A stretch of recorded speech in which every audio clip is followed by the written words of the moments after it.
All right, boys and gerbils, buckle up. Daniel 7. Okay. I don't even know where to begin here. So, Father Yah, guide me. I've got a lot of cross references here, over 20, and the vast majority of them are going to be in Revelation. So, I would have your have a thumb or a bookmark in Revelation. I just got done drumming, so hopefully I can make my mouth work. In the first year of Belshazzar, king of Babylon. Again, this is in third person now. Daniel had a dream and visions of his head on his bed. So now we're talking about Daniel. This is not Daniel talking. This is third person. And Daniel's going to have a vision here in Daniel chapter 7. And the remaining canonical chapters of Daniel will be fleshing out this vision. We'll see the vision that he is given. He writes it down, and they are he giving a summary of the matter. Then he wrote down the dream, giving a summary of the matter. This is not all of the details. This is a summary of what happened. Belshazzar, that king right there, if you flip back a couple pages to Daniel chapter 5. Belshazzar the king made a great feast for 1,000 of his great men and drank wine in the presence of the 1,000. While tasting the wine, Belshazzar gave orders to bring the gold and the silver vessels which his father Nebuchadnezzar had taken from the Hakal, the temple, which had been in Jerusalem. So this is the son of Nebuchadnezzar, and chronologically, most biblical scholars believe that this vision that Daniel has, that's detailed in Daniel 7, chronologically happened sometime in between Daniel 5 and Daniel 6. Again, getting back into, there is dispute over who wrote Daniel and when it was written. And different books in different Bibles, different books of Daniel in different Bibles will have different chapters, and occasionally in different orders of the book of Daniel. And that's not to say that it's not divinely inspired, God-breathed scripture, because I believe that it is. It's just a little screwy because men have gotten their fingerprints on it. So, Daniel 7, back in the third person, in the first year of Belshazzar, son of Nebuchadnezzar, and I know a bunch of y'all caught me on the last video. Bear, you got the kings wrong. I'm sorry, I misspoke. I'm a human being. Please forgive me. Daniel had a dream and visions of his head on his bed. Then he wrote down the dream, giving a summary of the matters. Daniel spoke and said, I was looking in my vision by night, and I saw 4 great winds of the heavens stirring up the great sea. And the 4 great beasts came up from the great sea, different from one another. Hopefully, you guys have already read Daniel 7, because rather than reading all this and going back through and picking it apart, I want to pick it apart as we go. And I've asked you guys to read all of Daniel, so you should be at least, you have a cursory familiarity, basic area fam with what we're discussing here in Daniel. So these 4 beasts, we see them in Revelation chapter 7. Now, as stated previously, I've read all of the book of Revelation on camera. It's in the New Testament playlist here on this channel. So before people leave comments like, but Bear, what about? Go watch that playlist, and where I dive deeply into Revelation. So in Revelation 7, chapter 1, the chapter of the sealing of the foreheads of the elect of Yahweh or Elohim, Revelation chapter 7 begins with, and after this I saw 4 messengers standing at the 4 corners of the earth, holding the 4 winds of the earth, that the winds would not blow on the earth, nor on the sea, nor any tree. And I saw another messenger coming up from the rising of the sun, holding the seal of the living Elohim, and he cried with a loud voice to the 4 messengers of whom it was given to harm the earth and the sea, saying, do not harm the earth, nor the sea, nor the trees, until we have sealed the servants of our Elohim upon their foreheads. So we've got this compare contrast of the 4 winds and the 4 messengers. Winds is the same word that is ruach, or spirit. Holy Spirit, ruach hakodesh, the breath, the wind, the spirit in Revelation chapter 7. standing over the sea, versus these 4 beasts that are coming out of the sea, Daniel chapter 3, or chapter 7, verse 3. And 4 great beasts came up from the sea, different from one another. The first was like a lion and had eagle's wings. I was looking until its wings were plucked off, and it was lifted up from the earth and made to stand on 2 feet like a man, and it was given a man's heart. So this first beast in Daniel 7 verse 4 is Babylon. This is Babylon. If we flip to second cross-reference, Jeremiah 49:19. Jeremiah 49 verse 19.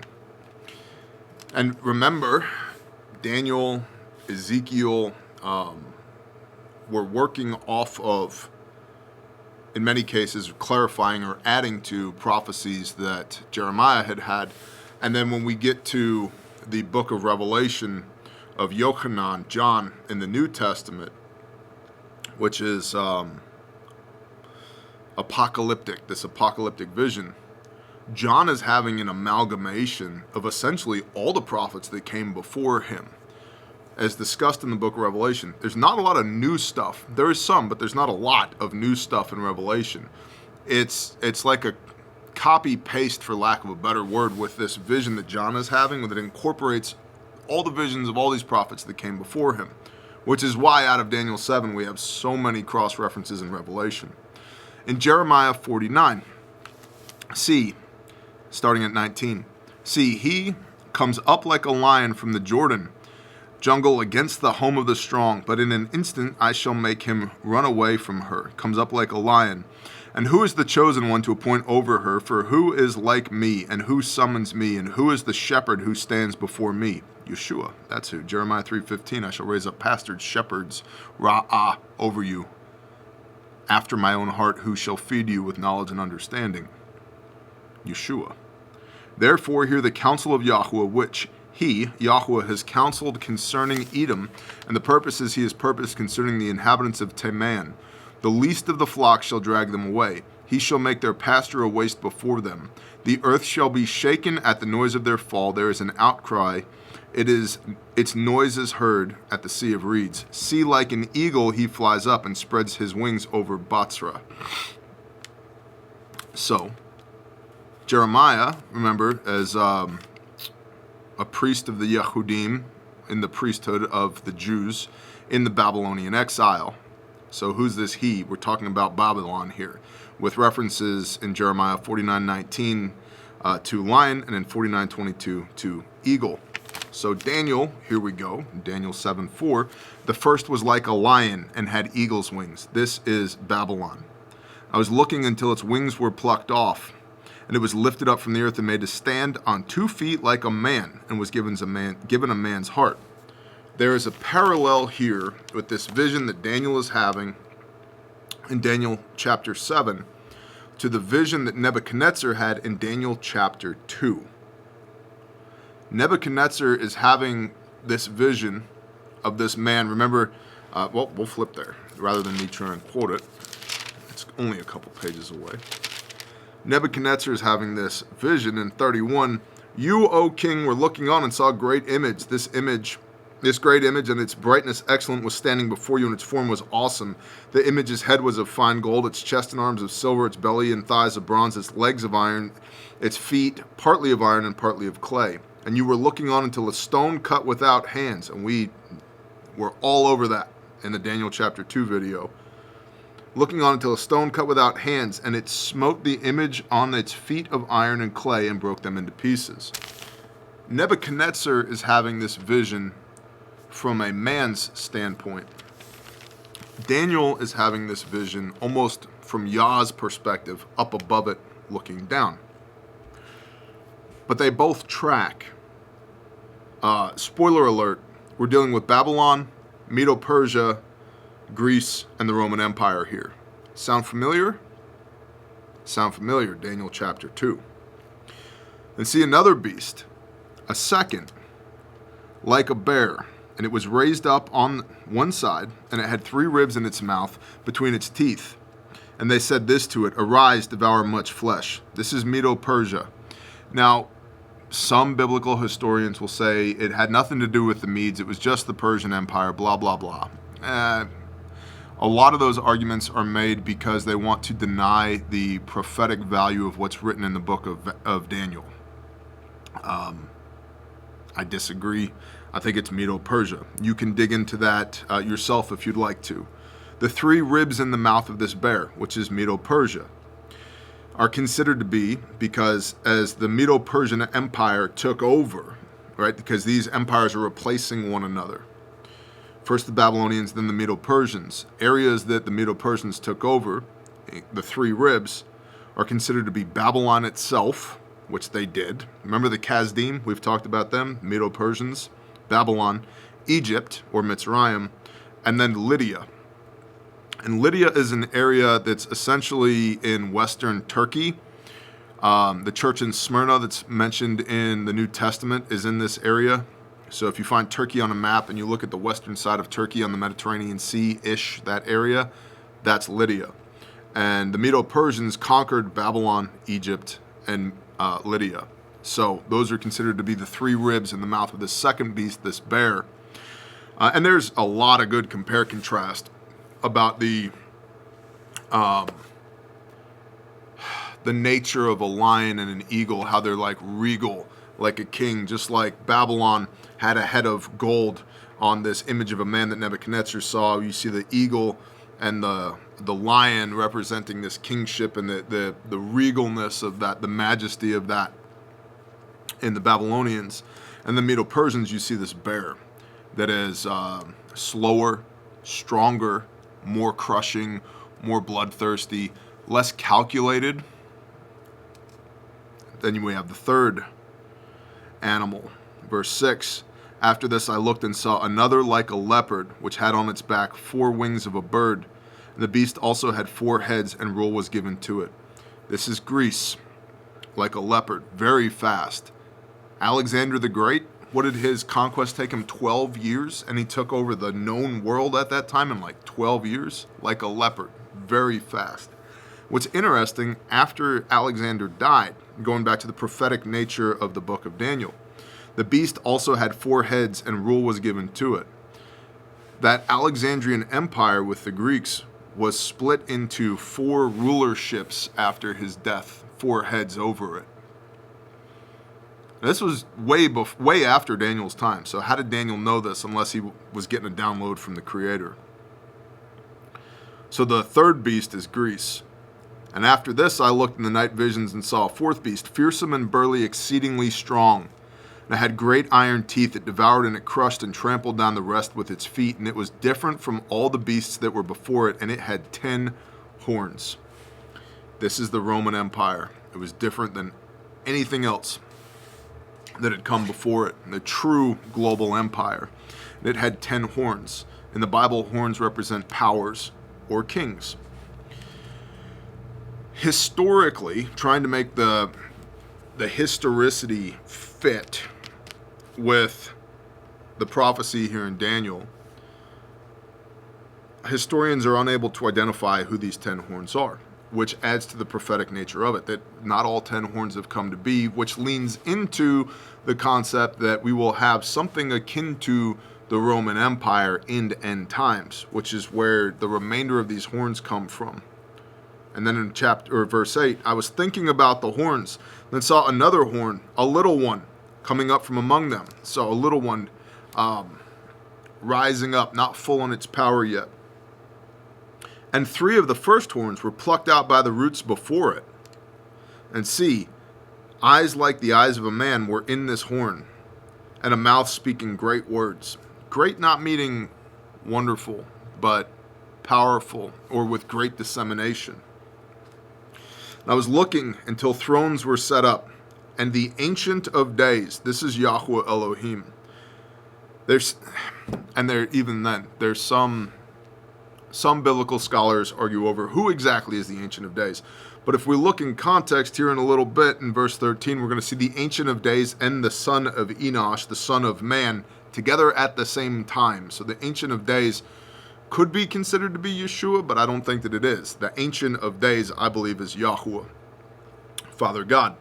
And the son of Enosh is Yeshua, the Mashiach, the Son of God.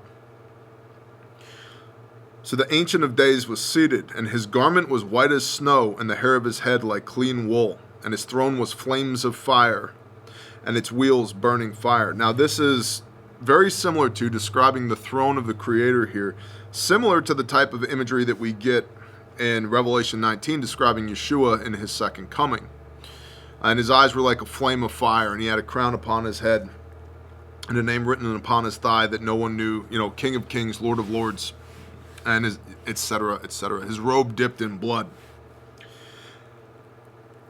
Some of the commentary goes into the imagery here. His garment was white as snow, and his head was like clean wool. That he's old, clean wool. He had white hair. Well, yeah, he's the Ancient of Days. He's been around for a while. And some people have also commented that Yah doesn't look like what we want him to look like, but there's some mercy here in the way that he's revealing himself to Daniel, so that Daniel's mind can contemplate who it is that he's looking upon here, that he knew just because of his status and his throne and what his hair looked like and what his robes were and his eyes and all of that. He knew that this was the Creator. Its wheels burning with fire is an interesting cross-reference to Isaiah 66. And Isaiah 66 is a banger if you haven't read it. Isaiah 66, 15 and 16. For look, Yahweh comes with fire, and with his chariots like a whirlwind, to render his displeasure with burning and his rebuke with flames of fire. For by fire and by his sword Yahweh shall judge all flesh, and the slain of Yahweh shall be many. Those who set themselves apart and cleanse themselves at the gardens after one in the midst, eating flesh of pigs, and the abomination and the mouse are snatched away together, declares Yahweh. Brief word before I go use the restroom real quick, and I'm not going to pause. There's this doctrinal concept of the rapture, which, in my opinion, I have disproven. Go watch the Revelation series and read Revelation while you watch it. I get a lot of questions on that. When are you going to do a standalone video on that? How about instead we just read the Word together? If you're really interested in why I think that is based upon what the Bible says, go read all of Revelation. Because biblically, what's snatched away in a moment, in an instant, are all the disobedient people. You don't want to be one of them.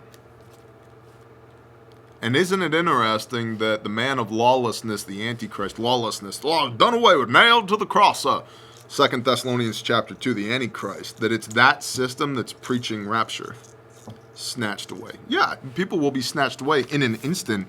Who? The one in the midst, eating the flesh of pigs, and the abomination and the mouse are snatched away together, declares Yahweh. Isaiah 66:17. All right, I'm going to go use the restroom real quick, get a cup of coffee. I'll be right back. Also, the sink was leaking, so the floor is squishy, but it'll be okay.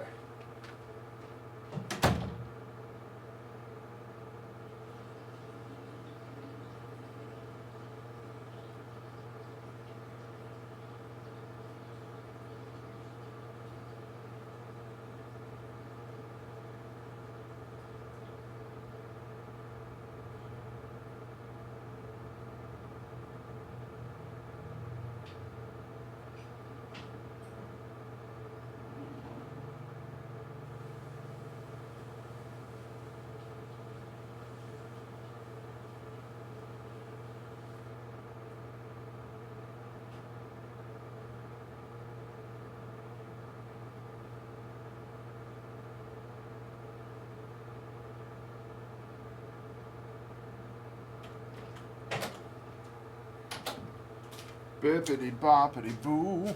I just noticed there's salt stains on my shirt from drumming. That's cool.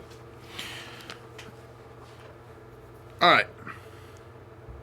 The ones who are snatched up are the bad guys, not the good guys. How do you know, Bear? Just read it to you, Isaiah 66. So, shall we continue? In verse 9, I was looking until the thrones were set up thrones for what? Judgment and right ruling. And the Ancient of Days, Yahweh, was seated. His garment was white as snow, and the hair of his head was like clean wool. His throne was flames of fire, its wheels burning fire.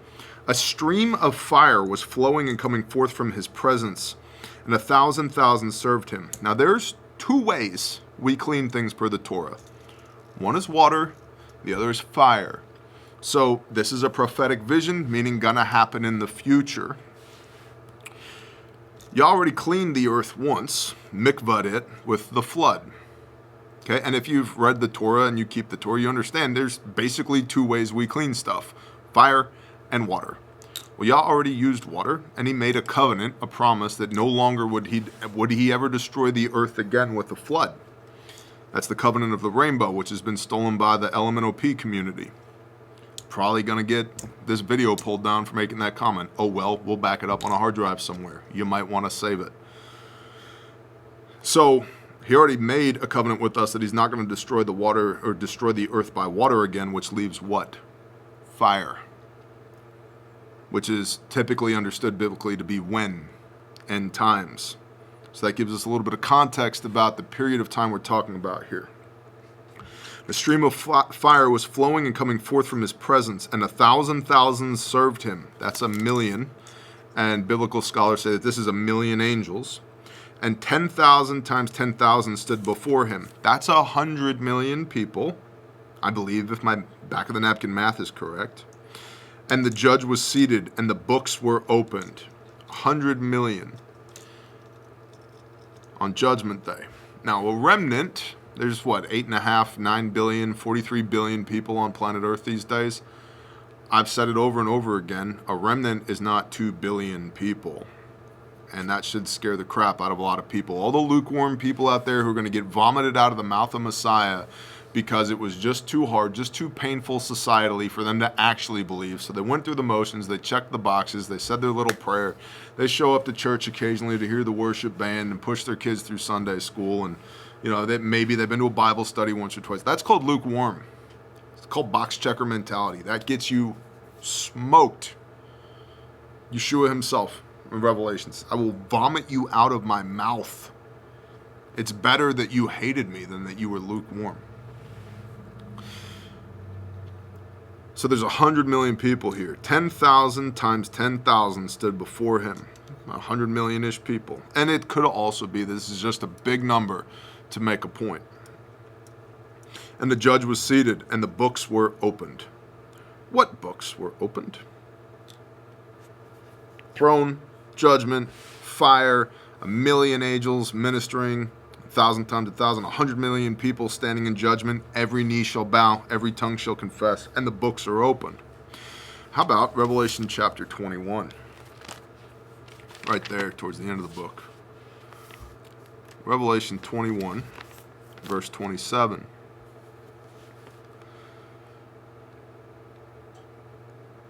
Well, you know what?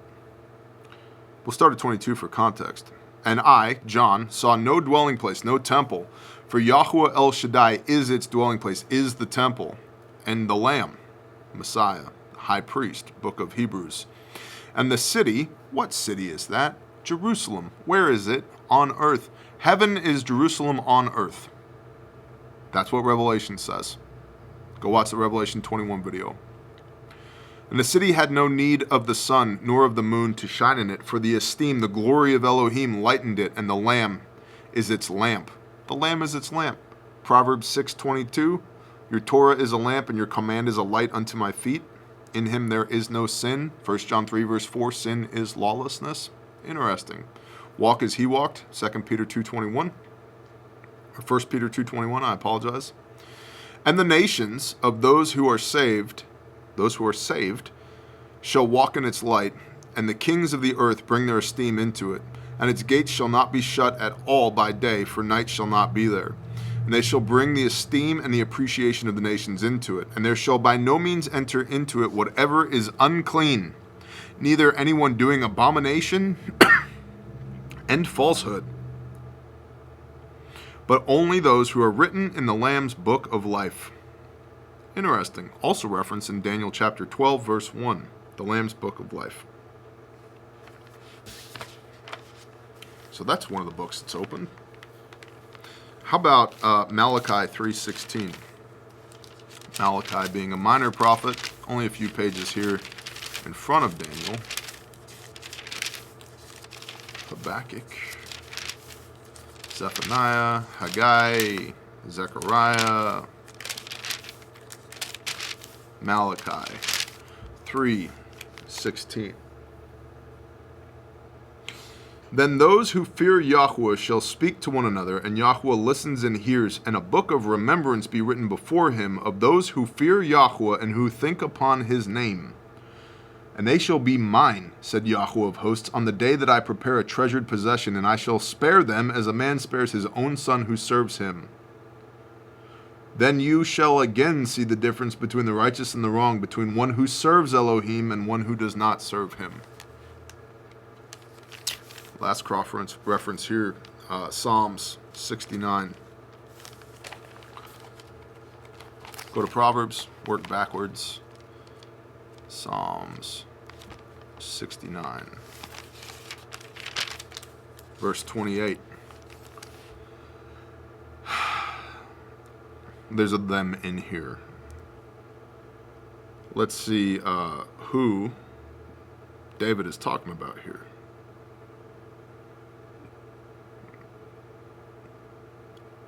The enemies of Yahweh. We'll start at 18. Draw near to my being, redeem it. Ransom me because of my enemies. You yourself know my reproach and my shame and my confusion. My adversaries are all before you. Reproach has broken my heart, and I am sick. I looked for sympathy, but where there was none, and for comforters, but I found none. And they gave me gall for my food. Oh, like Yeshua in John 19 on the stake. And for my thirst they gave me vinegar to drink, like Yeshua on the stake, John 19, 29 and 30. Let their table before them become a snare and a trap to those at ease. Let their eyes be darkened so as not to see, and make their loins shake continually. Pour out your wrath upon them, and let your burning displeasure overtake them. You ever prayed a prayer like that? David did, and he was a man after Yah's own heart. Let their encampments be deserted. Let no one dwell in their tents, for they persecute him whom you have stricken, and talk about the pain of those whom you have wounded, reproof and instruction. And crookedness to their crookedness, and let them not enter into your righteousness. Let them be blotted out of the book of the living, and not be written with the righteous. Book of the living, book of remembrance, the book of life. These are the books that are opened, at least some of the books that are opened.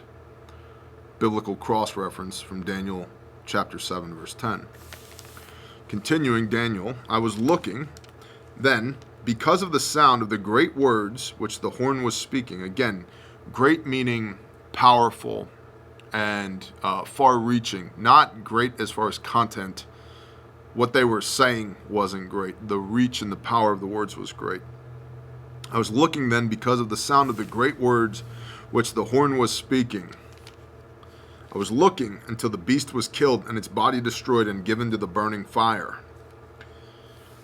This last beast, the Roman Empire, the fourth beast that had 10 horns, and this little horn is speaking these great words until the beast was killed and its body destroyed and given to the burning fire. Remember, this is a summary, Daniel 7, verse 1. This is not in detail. This is just a summary. So the great words which the horn was speaking, Revelation 13, verses 5 and 6.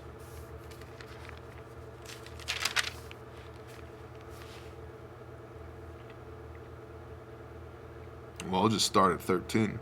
And I stood on the sand of the sea, and I saw a beast coming up out of the sea, having 7 heads and 10 horns, and on his horns 10 crowns, power and esteem and glory, and on his head names of blasphemy. And the beast I saw was like a leopard, and his feet were like the feet of a bear, and his mouth like the mouth of a lion. Wow. So he was like a leopard, like the Greeks, and his feet were like the feet of a bear, like the Medo-Persians, and his mouth was like the mouth of a lion, like the Babylonians. And the dragon gave him power, and his throne, and great authority. And I saw one of his heads as having been slain to death, and his deadly wound was healed. and all the earth marveled after the beast. And so some people think that the Antichrist is going to suffer a head wound because of this. And that's entirely possible. Remains to be seen, right? It's also possible that one of these heads, 7 heads, 10 horns, is a kingdom or a nation state that seems grievously wounded. Could be the deleting of a leader of one of these nation states. And then that nation state comes back up again. Resurges with a new head, if you will. And all the earth marveled after the beast, and they worshipped the dragon who gave authority to the beast, and they worshipped the beast, saying, "Who is like the beast? Who is able to fight him?" And he was given a mouth speaking great matters. And he was given a mouth speaking great matters. And I was looking then because of the sound of the great words which the horn was speaking. And he was given a mouth speaking great matters and blasphemies, and he was given authority to do so for 42 months, 3.5 years. And he opened his mouth in blasphemies against Elohim, to blaspheme his name and his tent and those dwelling in the heaven. 3.5 years is a recurring theme, as we'll see here in a moment. So one can assume that the beast from Revelation 13 and this little horn in Daniel 7 are the same thing prophetically. And I was looking until the beast was killed and its body destroyed and given to the burning fire. Again, the summary, the cliff notes from Daniel, brings us to Revelation chapter 20, verse 10. And I'm really trying not to like ADD out on you right now. I'm a little overstimulated from drumming, and maybe that's a good word. It also might have something to do with the First Form Project 1 pre-workout that I took like 2 hours ago, but that should be out of my system by now. But I'm trying not to ADD out on you. There's a lot of cross-references here. Revelation chapter 20, verse 10, the beast being destroyed. And the devil, whom led them astray, was thrown into the lake of fire and sulfur, where the beast and the false prophet are, and they shall be tortured day and night forever and ever. Yeah. Revelation 20. So again, Daniel's given us the cliff notes here. So back to Daniel 7, verse 12. And the rest of the beasts had their rule taken away. The Babylonians, the Persians, the Greeks. So this Roman Empire and resurgence of the Roman Empire beast, the beast with the 7 heads and the 10 horns. So that's one of. And we see in Revelation 13 the description of this unholy hydra. And the beast I saw was like a leopard, the Greeks, and his feet were like a bear, Medo-Persians, and a mouth like a lion, the Babylonians. And the dragon gave him power and authority, and his throne and great authority. Okay. So now in Daniel verse 12, and the rest of the beasts had their rule taken away. They thought they were going to succeed.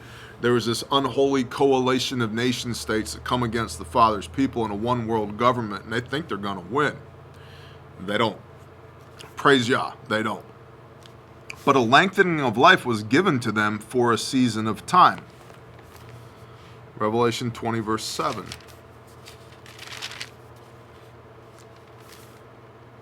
And when the 1,000 years have ended, Satan shall be released from his prison, and he shall go out to lead the nations astray, which are in the 4 corners of the earth, Gog and Magog. Standalone video on Gog and Magog. But Bear, what do you think about standalone video on Gog and Magog? To gather them together for battle, whose number is as the sands of the sea. And they came up over the breadth of the earth and surrounded the camp of the set apart ones.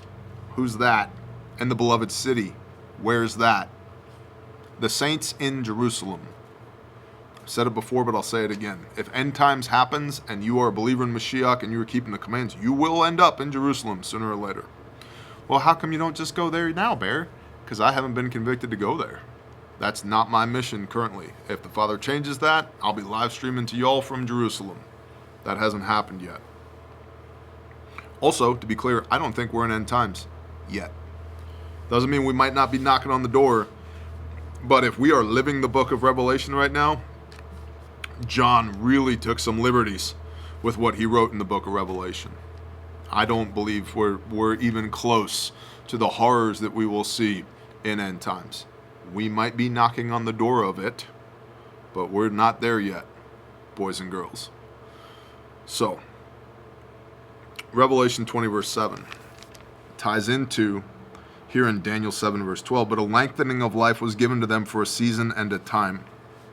And I was looking in the night visions and saw one like the son of Enosh, capital one like the son of Enosh, coming with the clouds of the heavens. Yeshua, bro, coming with the clouds of the heavens. How many times have we talked about that? Right?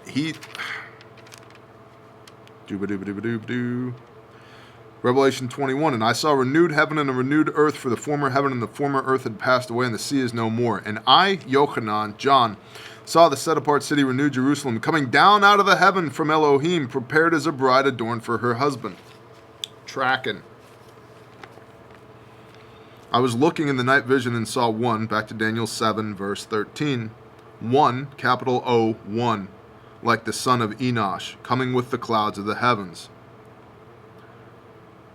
What's a son of Enosh? Footnote. This Aramaic term is similar to the Hebrew Ben Adam, or son of Adam, but is not the exact equivalent of it, or son of man, which Yeshua refers to himself as the son of man in the Gospels more than 80 times. So there's some cross-reference there. Son of Enosh, son of Adam, son of man. Yeshua calls himself the son of man more than 80 times. Coming with the cloud of the heavens. And he, capital H, he, Yeshua, came to the Ancient of Days, Yahweh, Father God. So Messiah coming to Father God, which is why I said earlier in verse 9, I believe the Ancient of Days is Yah, not Yeshua. This might be a video you got to rewatch a few times and take some notes on. And you should absolutely have your Bible out while you're listening to this. If you're driving down the road right now in your minivan or your Peterbilt, or, yeah, forbid, a Freightliner, or whatever you're into, bro, and you're trying to comprehend all this, man, if you can't see this with your own eyeballs, I don't know how you would make it stick. And also, don't subcontract your faith to me. Don't take my word for it. Go and look at it with your own eyeballs and check all of my cross-references. And if you want to go deeper on any of this stuff, I have a video on every chapter of the New Testament. Every single chapter of the New Testament. You can find it in the playlist here on this channel. So, Yeshua, the son of Enosh, comes to the Ancient of Days. And he, Yeshua, came to the Ancient of Days, Elohim, Father Yah. And they, the angels, those million angels in the presence from 7:10, they brought him, Yeshua, near before him, Yah. Dude, that sounds super like the end of the book of Revelation. Cool. And to him, Yeshua, was given rulership and preciousness and a kingdom. And all peoples, nations, and languages should serve him. His rule is an everlasting rule which shall not pass away, and his reign that which shall not be destroyed. Daniel is having, from a heavenly perspective, a vision of the tale of 5 world empires. 5 world empires. He's living in the first one and will be transitioning into the second one, from the Babylonian Empire into the Medo-Persian Empire. Daniel didn't know about Alexander the Great and the Greeks. Daniel didn't know about the Roman Empire. Daniel probably knew about the son of Enosh. But did he know about the millennial reign and eternity? Because these are the 5 empires, world empires we're talking about here. The Babylonians first, then the Medo-Persians, then the Greeks, then the Roman Empire, which shall have a head wound, but then will come back to life. The resurgence of the Roman Empire, or something archetypical of the Roman Empire in end times, with a one world government that subjugates the chosen ones, the saints, set apart ones in end times, which leads to the 5th and final world empire, the rule of Yeshua as king. Ain't no king but Jesus. Preach it, sweetheart. That's correct. Ain't no king but Jesus. And to him was given rulership and preciousness and a reign, a kingdom, that all peoples, nations, and languages should serve him. His rule is an everlasting rule.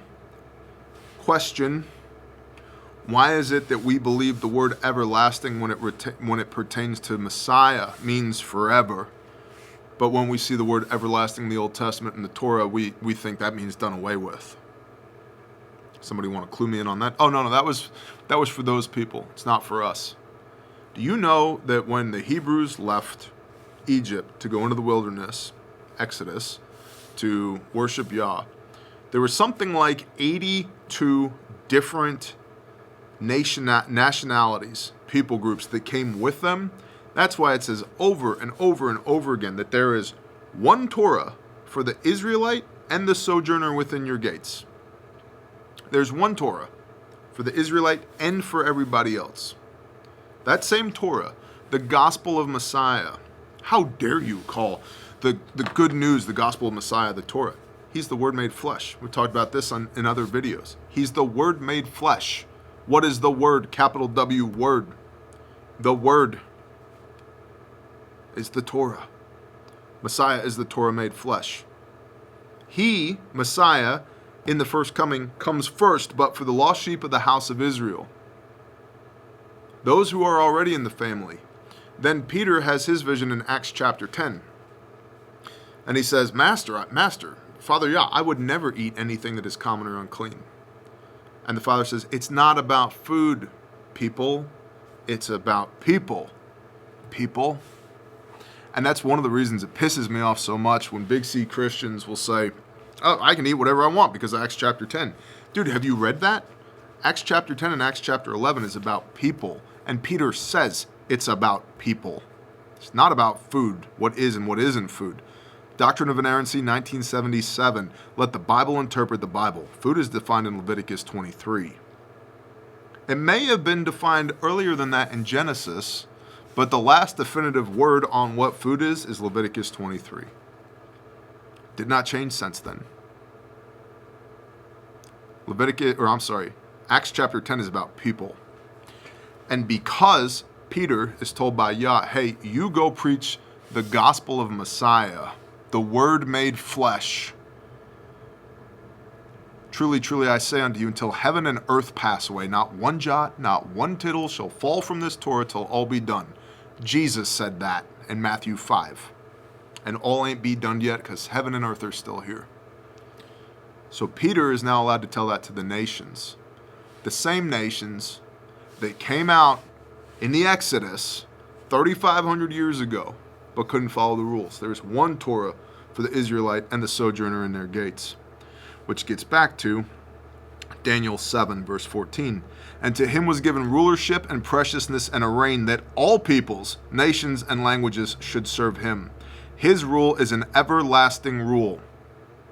A law forever throughout your generations, an everlasting covenant. No, that was nailed to the cross. I can do whatever I want to do now because I'm under the covenant of grace. Shall we sin all the more so that grace may abound? No, Yah forbid, God forbid you continue to sin.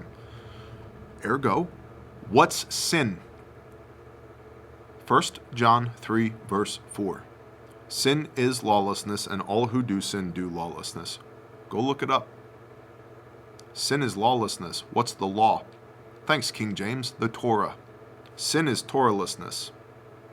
Matthew 7:21. Depart from me, you who work lawlessness. I never knew you, says Messiah. Get away from me, you Torahless people. I don't know you. But Master, we cast out demons in your name, and we did many mighty works in your name. We prophesied in your name. Depart from me, you who work lawlessness, says Messiah, in his first coming, not even his second coming, in his first coming. Get away from me, you lawless people. I don't know you. Read the Gospel of John. If you love me, keep my commands, as I have kept my Father's commands. Or perhaps Matthew 19:17. If you wish to enter into life, guard the commands. So maybe we foot stomped that one enough. His rule is an everlasting, which means forever. And the Bible said so. So it doesn't matter what you think about it. Everlasting means everlasting. an everlasting rule which shall not pass away, and his reign, his kingdom, that which shall not be destroyed. So this is the final fifth world empire under Yeshua. Although we could say that the Greco-Roman Empire is a two-parter. The old world Roman Empire and the new resurgence of that in end times. Now, verse 15. As for me, Daniel, my spirit was pierced within my body, and the visions of my head alarmed me. So he was all jacked up over this. I drew near to one of those who stood by, and I asked him the certainty of all this in his vision. So speaking with an angel. And he spoke to me and made known to me the interpretation of the matters. These great beasts, which are four kings, which rise up from the earth. Then the set apart ones of the Most High shall receive the reign, and possess the reign forever, even forever and ever. So, the four kings, we just talked about these four kingdoms, Babylon, Medo-Persia, the Greeks, the Romans, followed by the everlasting worldwide rule of Yeshua. Then the set apart ones, so these four great beasts, which are four kings which rise up from the earth. Then the set apart ones of the Most High of Elohim shall receive the reign, receive the kingdom, and possess the reign forever, even forever and ever.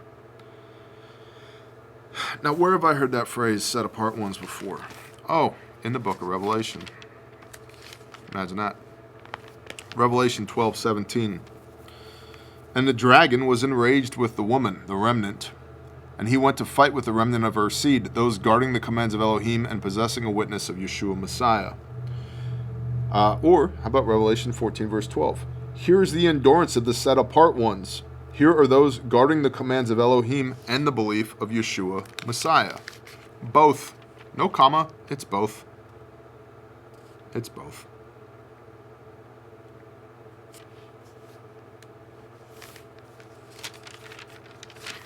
So, set apart ones. There are two conditions here. Testimony of Yeshua HaMashiach. You believe that Jesus is the Messiah. You believe that Yeshua is HaMashiach. And guard the commands. Why? 1 Peter 2:21, for this you were called, that Messiah, having suffered for your sins, that you would walk in his steps. What would Jesus do? There's no sin in him. But that means, 1 John 3, verse 4, he never broke the Torah. That means I should never break the Torah. Now, newsflash, you're human, you're gonna. But you have grace. The grace is, per the Torah, you should be dead for your transgressions. But God so loved the world that he gave his only begotten Son, that whosoever believeth in him shall have life everlasting. What is life everlasting? Matthew 19, verse 17. If you wish to enter into life, guard the commands. It's not just mental assent, Greek logos, got it, check. I believe, air quote. I think, air quote, therefore I'm good to go. I got my fire insurance. I can do whatever I want. Grace. Shall we sin all the more so that grace may abound? No, God forbid. Which gets back to, you got to know what sin is. 1 John 3, verse 4. Which gets into having a testimony of Yeshua HaMashiach and keeping the commands. And I know a lot of people don't want to hear that, and that's okay. I'm not here to tickle your ears. I'm not making anybody do anything, but that's what the Bible says. Then the set apart ones, Daniel 7, verse 18, then the set apart ones of the Most High shall receive the reign and possess the reign forever, even forever and ever. For how long? Forever, ever? Yes, forever, ever. Well, how long's forever? Again, why does Old Testament forever mean until the New Testament? When New Testament forever means forever, ever. Oh, wait a minute. This prophecy of Messiah and the millennial kingdom and the eternal reign is in the Old Testament. So does Old Testament forever, ever still mean forever, ever? And if this forever, ever means forever, ever, how come all the other ones about the stuff that you're supposed to do when you enter into the household of Elohim, that forever, ever doesn't mean forever, ever? Doctrines and dogmas. That's why, because we've all been indoctrinated. Guys, it is the pre-workout. But somehow, for whatever reason, I've just now metabolized, which is why, again, I got to go pee again. Coffee time, part 2. Not pausing it, don't care.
It's also mid-afternoon, and I've already had 4 liters of water and enough caffeine to kill an elephant, so, and B vitamins, so. Bear, you pee a lot. I'm worried about your prostate. I'm great, guys. I know, I appreciate your concern, but really, I'm good. Trust me. I get a checkup regularly. Everything's great downstairs. Okay, cool. Not about to pull a Lloyd Austin. All right. Where were we? Forever, ever. Verse 19. Then I, Daniel, desired for certainty concerning the 4th beast. Hey man, this 4th beast is tricky. I need some more details. Which was different from all the others, very fearsome, with its teeth of iron and its nails of bronze, which devoured, crushed, and trampled down the rest with its feet. And concerning the 10 horns that were on its head, and of the other horn that came up, before which 3 fell. This horn, which had eyes in the mouth, which spoke great words, whose appearance was greater than his fellows. We already talked about those great words and the cross-reference of those great words to Revelation 13, 5, and 6. They're blasphemies.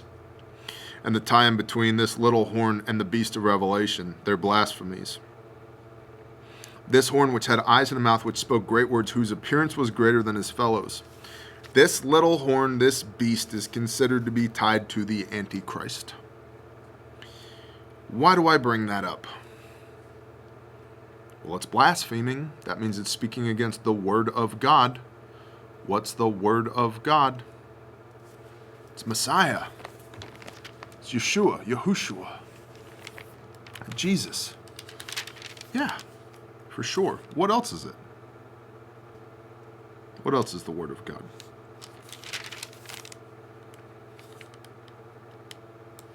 Oh, that's right. It's the Torah. Good job.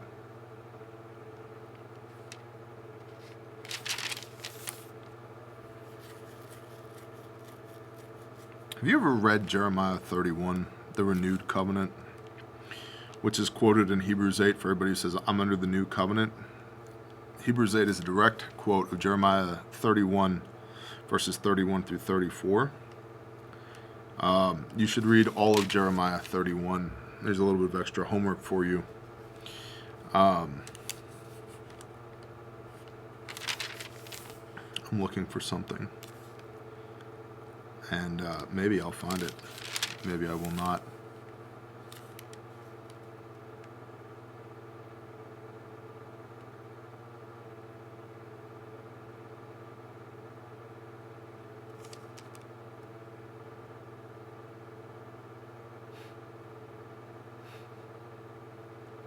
I mean, Jeremiah 26 is a banger. In the beginning of the reign of Jehoiakim, the son of Yoshiahu, the king of Judah. Oh, by the way, Yeshua, king of Judah.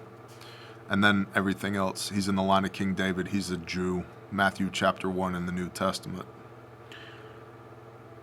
The king of Judah, this word came from Yahweh, saying, Thus said Yahweh, stand in the courtyard of the house of Yahweh, the temple, and speak to all the cities of Judah which have come to bow themselves in the house of Yahweh, and all the words that I command you to speak to them. Do not diminish a word. Don't pull any punches. Which is why, guys, I can't pull a punch with you.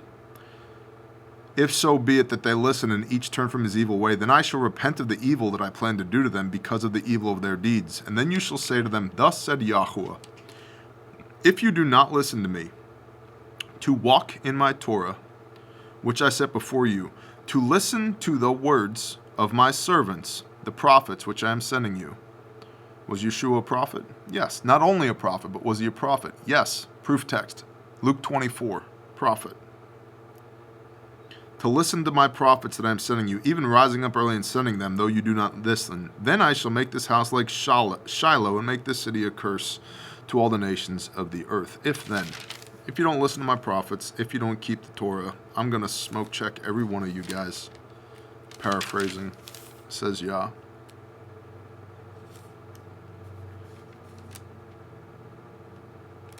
Here we go. Jeremiah 23.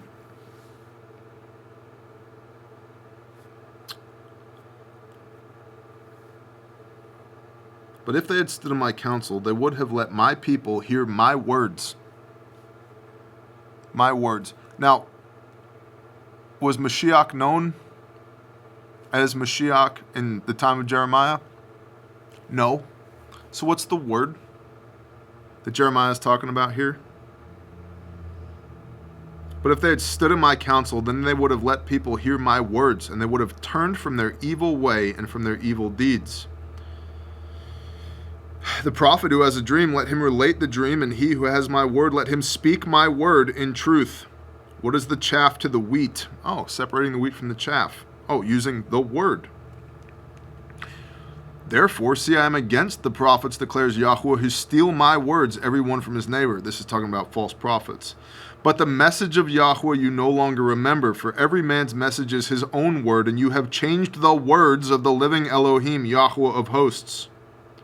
Therefore, see, I shall utterly forget you and cast you away from my presence. Changed the words. These false prophets changed the words. What's the word? Capital W, word. The word made flesh is Yeshua HaMashiach, Jesus the Christ.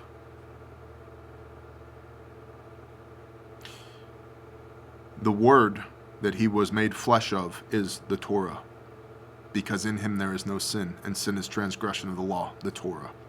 Why is that important? Revelation 7, verse 20. This horn, which had eyes and a mouth, which spoke great words, whose appearance was greater than his fellows. Who is this? This is the Antichrist. So if only we had a proof text for who the Antichrist is. 2 Thessalonians chapter 2. New Testament. From the mouth of everybody's favorite Pharisee, Shaul of Tarsus. Let's see if we can find it. Oh man, I flipped so fast. Colossians, 1 Thessalonians, 2 Thessalonians chapter 2. And I have referred to you guys and girls here so many times. Hopefully you've read it before. But we're going to read it. 2 Thessalonians chapter 2. As to the coming of our Master Yeshua Messiah and our gathering together to him. Now, so that's the time frame that we're talking about. The coming of our Master Yeshua Messiah. Now remember, this is written after the death, burial, and resurrection of Yeshua. So this would be the second coming. And our gathering together with him. Okay, like we're reading about with end times in Daniel and Revelation. We ask you, brothers, not to become easily unsettled in mind or troubled, either by spirit or by word or by letter, as if it's from us, as if the day of Yahweh has come. Let no one deceive you in any way, because the falling away is to come first, and the man of lawlessness is to be revealed, the son of destruction. The man of lawlessness is the son of destruction. Let me repeat that. The man of lawlessness is the son of destruction. Not the Messiah. Not the son of Elohim. The lawless one. We don't nail to the cross. We don't have to do that. Blah, blah, blah. The lawless one is the son of destruction. Says Paul in the New Testament in your Bible. Just for when everybody's like, but Galatians says, Paul said we don't have to do the Torah. No, you don't understand that Paul was preaching and teaching at a doctorate level, and he was a Pharisee raised at the foot of Gamaliel, and he knew the Torah literally forward and backward and could quote it on command, and you have no frame of reference for what it is that he's teaching because you never read Genesis, Exodus, Leviticus, Numbers, Deuteronomy, let alone try and live it every day. So Paul's way out of your league if you think that Paul said in Galatians you don't have to do this. Paul says in 2 Thessalonians chapter 2, the man of lawlessness is to be revealed, the son of destruction, who opposes and exalts himself above all that is called Elohim, or that is worshipped, so that he sits as Elohim in the dwelling place of Elohim. He's literally going to sit in the temple as if he's God, showing himself that he is Elohim. Do you remember that I told you while I was still with you? And now you know what restrains for him to be revealed in his time. For the secret of lawlessness is already at work, only until he who now restrains come out of the midst. And then the lawless one shall be revealed, whom the Master, Messiah, shall consume with the spirit of his mouth. That's a direct quote from Isaiah 11, verse 4. The Master who consumes the lawless one is Messiah. Therefore, Messiah can't be the lawless one. So all this doctrinal teaching and preaching that the law was nailed to the cross is non-biblical. Well, it's biblical, but it's the work of the Antichrist.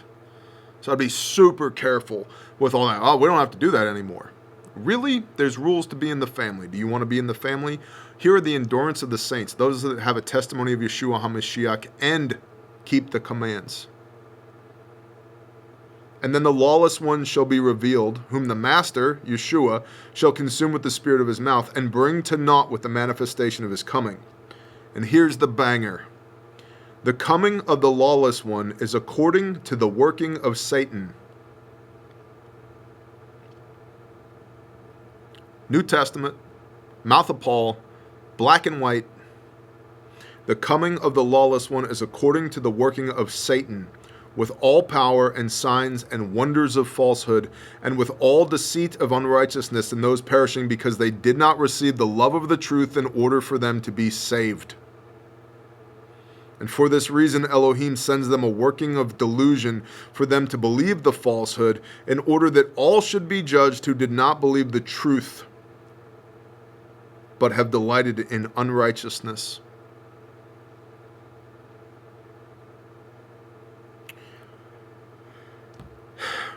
That's the Antichrist.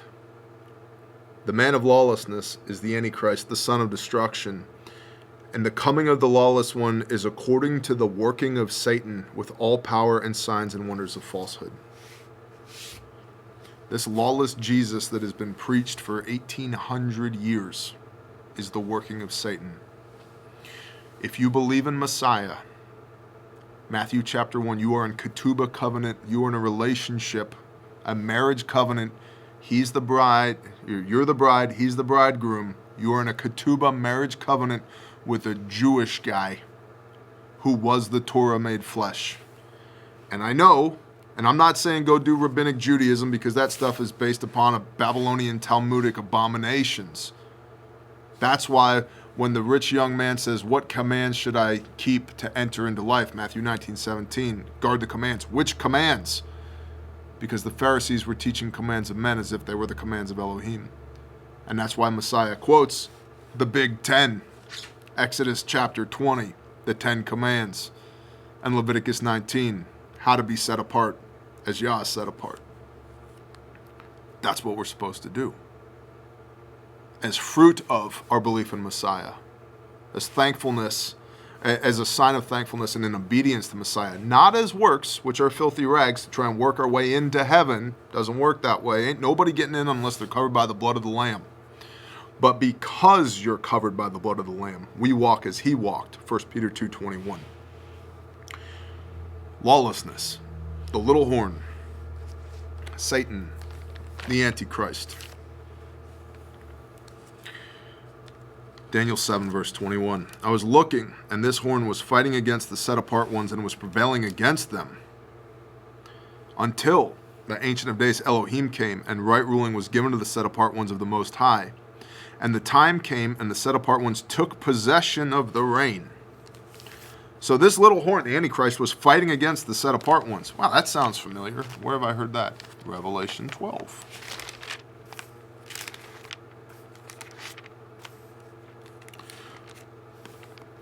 12, verses 13 through 17. And the woman, considered to be the church or the body of believers, was given 2 wings of an eagle to fly into the wilderness to her place where she is nourished for a time and times and half a time. A time, 1 year, times, 2 years, and half a time, 3.5 years, 42 months. from the presence of the serpent. And out of his mouth the serpent spewed water like a river after the woman, to cause her to be swept away by the river. And the earth helped the woman, and the earth opened its mouth and swallowed up the river which the dragon had spewed out of its mouth, just like the rebellion of Korah. And the dragon was enraged with the woman and went to fight with the remnant of her seed, those guarding the commands of Elohim and possessing the witness of Yeshua, Messiah. Until the Ancient of Days came, Daniel 7:22.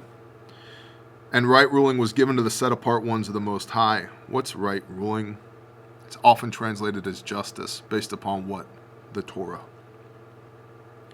And the time came, and the set-apart ones took possession of the reign.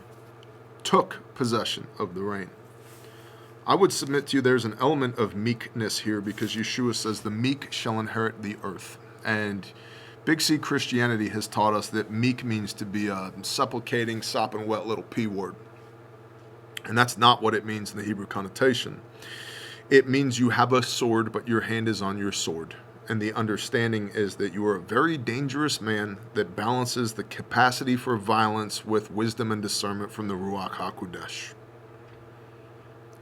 And it very specifically says, took possession of the reign. There will be battles, y'all.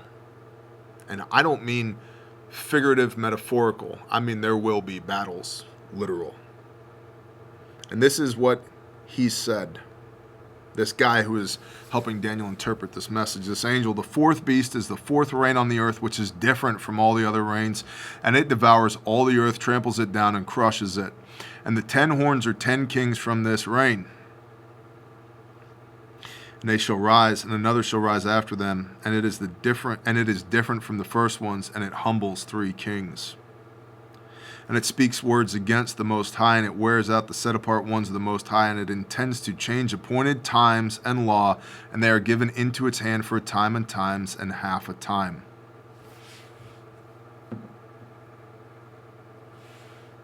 Stand by.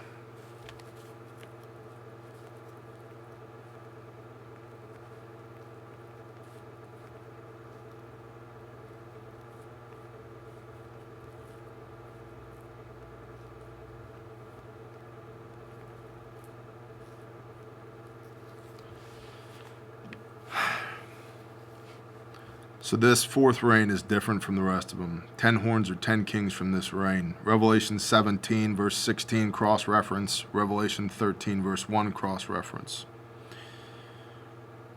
3.5 years. It speaks words against the Most High. We just talked about that in 2 Thessalonians chapter 2. And it blasphemes, this little horn that we see here in Daniel 7 verse 20. And it wears out the set-apart ones of the Most High. It grinds on us. And again, who are the set-apart ones? Revelation 14, verse 12. Those that have a testimony of Yeshua HaMashiach and keep the commands. And it intends to change appointed times and laws. What are the appointed times? Leviticus 23. These are the appointed times of Yahweh your Elohim. There are only a handful of people on the face of the earth that keep the Father's appointed times. There are billions of people that are in false worship that keep false holidays, holy days, but they're not Yah's appointed times. And law. So it intends to change the appointed times and law. What's the law? Nailed to the cross. Yeah, we'll read Colossians 2:14 before you make that argument. The law, the Torah, the rules to be in the family.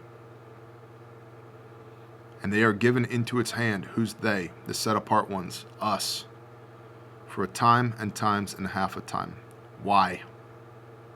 For winnowing, separating the wheat from the chaff. Who's here because it's easy to be here, and who's here because they love Yahweh their Elohim with all they've got?